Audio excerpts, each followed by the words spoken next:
دوستو یاد رکھنا، تگڑا اور مضبوط جوان پتہ کون ہوتا ہے؟ جس کی نظریں پوری طرح اس کے کنٹرول میں ہوں۔ یہ علامت جوانی ہے۔ جس آدمی کا پوری طرح، دو لوگ دنیا میں کبھی کوئی کارنامہ سر انجام نہیں دے سکتے، ایک جو حرام کھاتا ہو، ایک جس کی نظر ناپاک ہو۔ محمد بن قاسم جب یہاں آئے تھے نا تو ایک دن بڑے پریشان تھے، تو ایک بزرگ کہنے لگے آپ کیوں پریشان ہیں؟ کہنے لگے راجہ دہر سے مقابلہ ہے اور ہماری فوج تو سندھ کے رستے بھی نہیں جانتی، زبان بھی نہیں جانتی، لڑیں گے کیسے؟ دو چار دن کے بعد ان بزرگوں کی دوبارہ محمد بن قاسم سے ملاقات ہوئی تو بڑے خوش تھے۔ کہا آپ کیوں خوش ہیں؟ کہنے لگے وہ میرا مقابلہ نہیں کر سکتا، میں نے تحقیق کر لی ہے۔ کہا کیوں؟ کہنے لگے نظر کا گندہ ہے، اور جو نظر کے گندے ہوتے ہیں وہ میدانوں میں ٹھہرا نہیں کرتے۔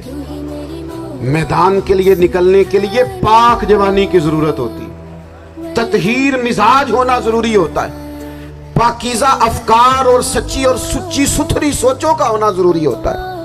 اس لیے فرمایا کہ میرا مقابلہ نہیں کر سکتا۔ حضرت عبداللہ ابن حذافہ کمرے میں تھے تو وزیر کی بیٹی اندر سجی سنوری پہنچ گئی۔ جیسے ہی آپ نے اس کفر کی چال کو دیکھا تو تیمم کر کے نفل شروع کیے۔ وہ ساری رات بیٹھی رہی، رب کا بندہ ساری رات عبادت کرتا رہا۔ عبادت بڑا سہارا ہے، مصلی بڑا سہارا ہے اللہ کے بندوں۔ صبح دروازہ کھولا، وزیر نے اپنی بچی سے پوچھنا چاہتا تھا رزلٹ کیا نکلا، تو کہنے لگی پیچھے ہٹ جا، اب تیرا میرا تعلق کوئی نہیں، میں نے نبی پاک کا کلمہ پڑھ لیا۔ اس نے کہا میں نے بھی زمانہ دیکھا ہے، پر یہ کیا لوگ ہیں، کستوری کے بنے ہوئے، سندل سے دھلے ہوئے، کہ میں ساری رات کمرے میں رہی اور 100 اور 1000 آدمی جس جوان کا مقابلہ نہ کر سکے، اتنا طاقتور جوان کمرے میں رہا اور اسے نظر اٹھا کے نہ دیکھا۔ وہ کچا رنگے للاری والا جڑا چڑھدا تے لیندا رہندا ہے، اے عشق تیرے دا رنگ محمد چڑھیا پھر نہیں لیندا۔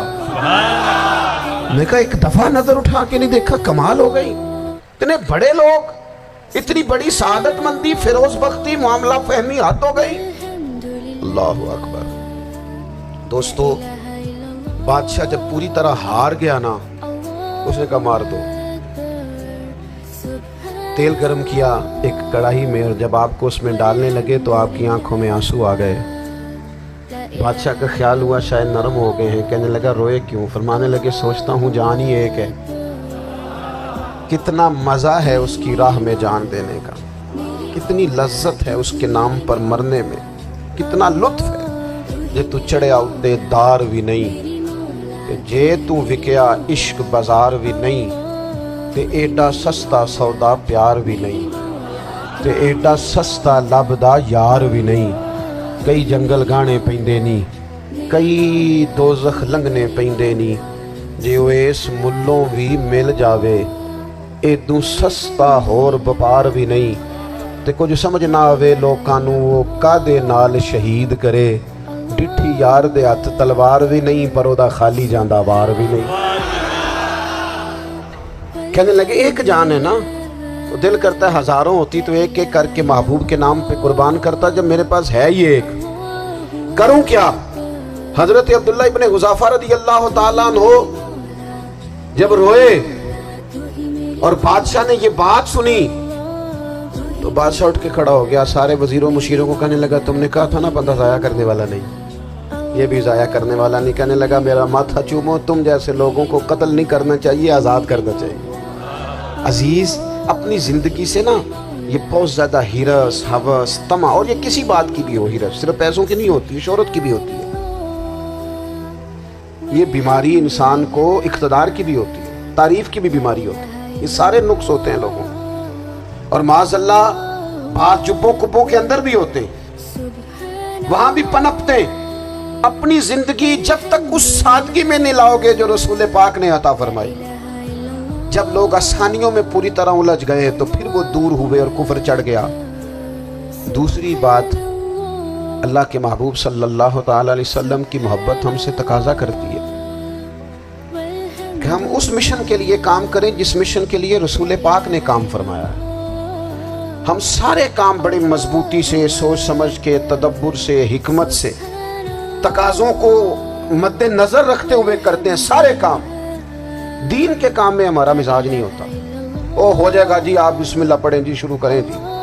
آپ تقاضوں کو سمجھیں، چیزوں کو دبائیں نہیں، چیزوں پر غور کریں. کسی کے ذہن کی سطح پر سوال ابھرتا ہے، اس کا تسلی بخش جواب دیں.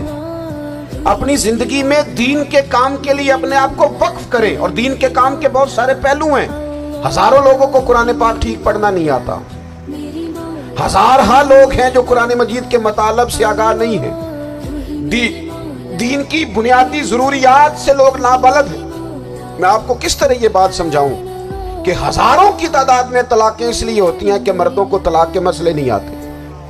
انہیں پتہ نہیں ہے کہ مجھے حقوق زوجین کے معاملے میں کیسے چلنا. ڈھیر سارے گھروں میں تباہی اس لیے ہے کہ تربیت اولاد کا دینی منہج ہمیں نہیں پتا. اپنا حصہ ملائیں دین کے کام میں. ایک آدمی کو اگر تو نمازی کرنے میں کامیاب ہو گیا، تیری زندگی بدل گئی. وہ دین بیزار لوگ جو ہمارے بیچ بیٹھ کے ہماری نوجوان نسل کو پگڑی اور داڑھی کا نام لے کے بنیادی طور پر دین سے دور کرتے، ایسے نوجوانوں کو دین کا پیغام محبت دے کر دین کے قریب کرنا ہماری ڈیوٹیوں کا حصہ ہے. ہمیں ذمہ داری کا احساس کرنا پڑے گا. ہمیں یہ خاص قدم اٹھانا پڑے گا، توجہ دینی پڑے گی. مساجد، مدارس، میں آپ سے عرض کروں، اتنی ڈٹ کے مخالفت ہوتی ہے نا مدرسوں کی، اتنی ڈٹ کے. میں ادارہ چلاتا ہوں، اس کے چلانے میں جو مشکلات ہیں وہ تو ہم بتا نہیں سکتے آپ کو، اس لیے کہ میری قوم، میرا اس قوم سے تعلق ہے جو نعت خواں امیر کرنا چاہتی ہے، مدرسے نہیں. نقیب خطیب پیدا کرنا چاہتی ہے، شعر و شاعری کی زندگی کو پروان چڑھانا چاہتی ہے. فقط ہمارا ان لوگوں سے تعلق ہے جو لاکھوں کروڑوں روپیہ محافل پہ لگائیں گے. اور قاری صاحب بیچارے اگر مسجد کا کوئی ہونے والا کام کسی وقت بتا دیں گے تو وہ بڑی مشکل آ جائے گی ان کے لیے. یہ کیسے ہو سکتا ہے، آپ نے یہ ڈیوٹی بتا دی. مدارس، اور جتنا اہم رول دین کو پھیلانے میں مدارس اسلامیہ کا ہے، اتنی زبردست. لوگوں کا خیال ہوتا ہے میری طرح کے لوگ شاید کام کرتے ہیں، ڈیوٹی کرتے ہیں. یہ 10-15 لوگ آپ کو نظر آتے ہیں جو آپ کو کہیں میڈیا پر یا ادھر ادھر ڈیوٹی کرتے. مخلص لوگ اپنی جگہ پہ وہ بھی بڑا ہی کام کر رہے ہیں، جو میڈیا پہ آ کے بھی اخلاص سے اور درد دل سے کو دین کی، ان کی بھی کسی بات کی حوصلہ شکنی نہیں. لیکن ہزارہ اساتذہ جو مدارس میں بیٹھ کے پڑھاتے ہیں، انہوں نے وہ سارے لوگ تیار. آپ سمجھ نہیں سکتے کتنا بڑا کام. حفظ کا استاد جو ہوتا ہے نا، اس کی ڈیوٹی 24 گھنٹے ہوتی ہے فجر سے پہلے، اور اس نے بچوں کو اٹھانا. تنخواہ تو ہم انہیں دینا نہیں نہ چاہتے جی، تنخواہ نہیں دی دی انہوں نے. ہمیں مولوی امیر نہ ہو جانا. مولوی نو تے سوٹ بھی 27ویں والی رات دے ہے تاکہ کدھر سوان کے عید والے دن پا نہ لوے، کیونکہ 27ویں تو بات درزی پھڑتا ہی کوئی نہیں. کیوں حضرت ایسا ہی ہے نا، اس وقت تو نہیں نہ لیتا. تو ہم چاہتے ہیں مولوی ہماری مرضی کے ہماری طرح کا سوٹ نہ پہن لے. مدارس کی مضبوطی آپ یہ دیکھ لیں، یہ صلاح الدین ایوبی کا تعلق بھلا کس چیز سے تھا؟